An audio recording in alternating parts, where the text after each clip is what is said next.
নমস্কার বন্ধুরা, আজ আমরা আলোচনা করতে যাচ্ছি ভগবত গীতার 25টি গুরুত্বপূর্ণ উপদেশ যা আপনার জীবন পরিবর্তন করতে সক্ষম। প্রতিদিন মাত্র একবার এই উপদেশগুলো মনে রাখলেই আপনি আপনার জীবনকে নতুন দিশা দিতে পারবেন। ভগবত গীতা আমাদের শেখায় কিভাবে মন, শরীর ও আত্মার মধ্যে সমন্বয় তৈরি করতে হয়। চলুন এক এক করে 25টি উপদেশ দেখে নিই। উপদেশ 1, কর্মমুখী হওয়া।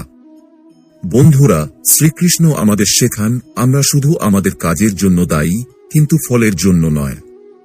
যা করতে পারেন তা সততা ও মনোযোগ দিয়ে করুন। ফল নিয়ে অতিরিক্ত চিন্তা কেবল মানসিক চাপ বাড়ায়।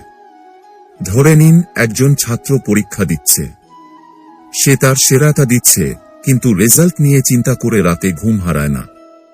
ঠিক সেটিই হলো কর্মমুখী হওয়া। কাজ করুন, ফল আসুক বা না আসুক, আপনি শান্ত থাকবেন। উপদেশ 2, আত্মসংযম। নিজের ইন্দ্রিয় ও আকাঙ্ক্ষার নিয়ন্ত্রণ রাখা অত্যন্ত গুরুত্বপূর্ণ। যদি আপনি ক্ষুধা, রাগ, লোভ বা অন্য আবেগের উপর নিয়ন্ত্রণ রাখতে পারেন, তবে আপনার মন সবসময় শান্ত থাকে। ধরে নিন আপনি খুব রেগে গেছেন কারো কারণে, কিন্তু শান্ত থাকতে পারলে ভুল সিদ্ধান্ত নেওয়া বন্ধ হবে। এটাই হলো আত্মসংযমের প্রকৃত অর্থ। উপদেশ 3, জ্ঞান অর্জন। জ্ঞান অর্জন করাই জীবনের মূল লক্ষ্য। এটি শুধু বই বা পাঠ্যপুস্তক থেকে নয়, জীবনের অভিজ্ঞতা থেকেও আসে।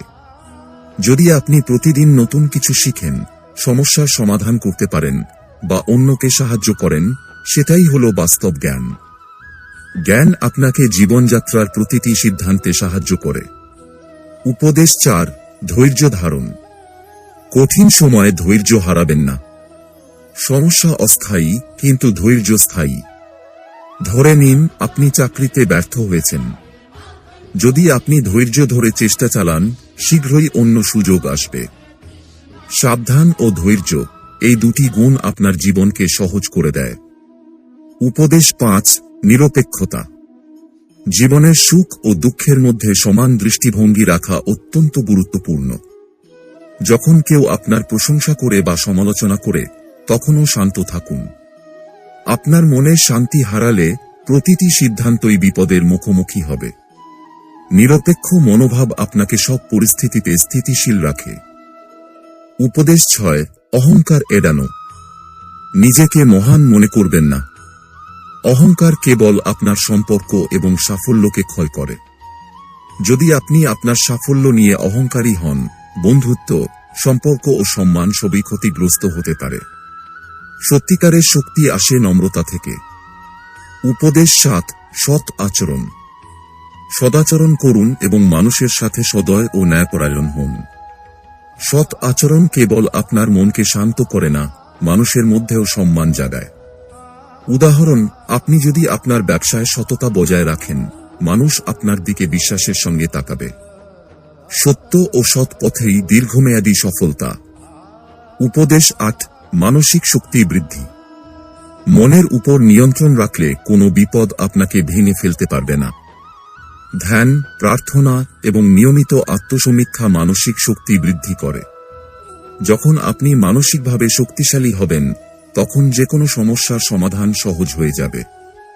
উপদেশ 9, বিশ্বজনীন দায়িত্ব। নিজের জন্য নয়, অন্যদের জন্য কাজ করুন।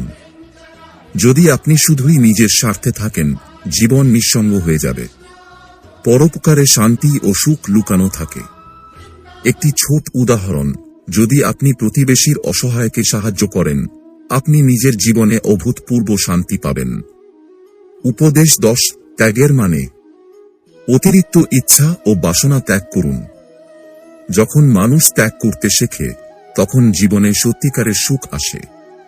উদাহরণ, নিজের সময়, অর্থ বা ক্ষমতা ভাগ করে দিলে জীবনে অভ্যন্তরীণ শান্তি বৃদ্ধি পায়। ত্যাগ মানেই হল নিজেকে ও অন্যকে সুখী করার উপায়। উপদেশ 11, ঈশ্বর ভক্তি। শ্রীকৃষ্ণ বলেন, ঈশ্বরের স্মরণ করুন। ভক্তি ও ঈশ্বর চিন্তা মনকে স্থির ও শান্ত রাখে। উদাহরণ, যে কোনো কাজ শুরু করার আগে প্রার্থনা করলে আপনার মনের উদ্বেগ কমে এবং মন শান্ত থাকে। উপদেশ 12, ক্রোধ নিয়ন্ত্রণ।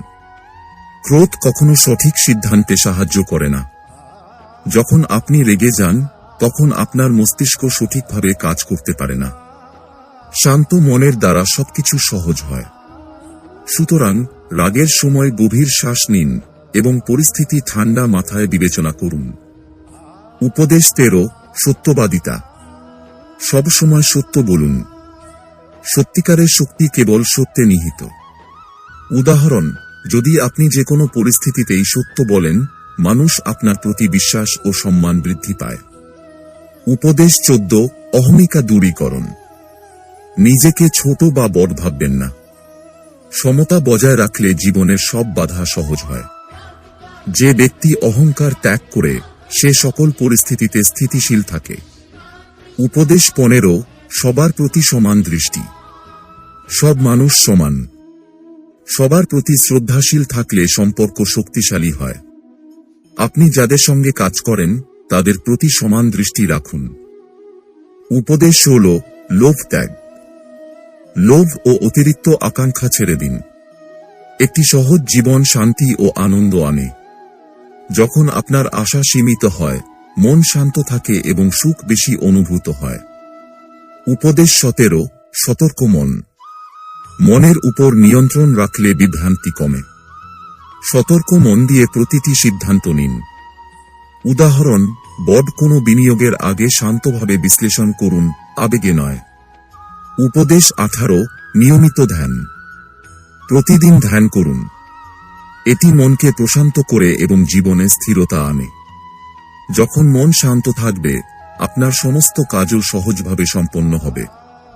উপদেশ 19, কর্তব্যপরায়ণতা। নিজের কর্তব্য পালন করুন, ফলের ভয় ছাড়া। আপনি যদি সততা ও নিষ্ঠার সঙ্গে কাজ করেন, সাফল্য আসবেই। উপদেশ 20, নৈতিকতা। নৈতিকতা ও ধর্মের পথে চলুন। জীবন সত্যিকারের মান ও উদ্দেশ্য পায়। নির্দোষ ও ন্যায়পরায়ণ জীবন সবসময় সার্থক হয়। উপদেশ 21, আত্মনিয়ন্ত্রণ। নিজের ইচ্ছা ও আবেগ নিয়ন্ত্রণ করুন। এতে জীবনে শান্তি ও স্থিতি আসে। যে ব্যক্তি আবেগ নিয়ন্ত্রণ করতে জানে, সেসব পরিস্থিতিতে স্থিতিশীল থাকে। উপদেশ 22, সহনশীলতা। অন্যের ত্রুটি সহ্য করতে শিখুন। সহনশীল মন শান্তি ও সুখ আনে। যে মানুষ সহনশীল, সে সমাজে সম্মানিত হয়। উপদেশ 23, প্রিয়জনকে মূল্য দিন। পরিবার ও বন্ধুদের মূল্য দিন। প্রিয়জনের সাথে সময় কাটানো জীবনকে সুন্দর করে। যে ব্যক্তি সম্পর্কের গুরুত্ব বুঝে, সে একা বা নিঃসঙ্গ হয় না। উপদেশ 24, স্বাস্থ্য সচেতনতা। শরীর ও মনকে সুস্থ রাখুন।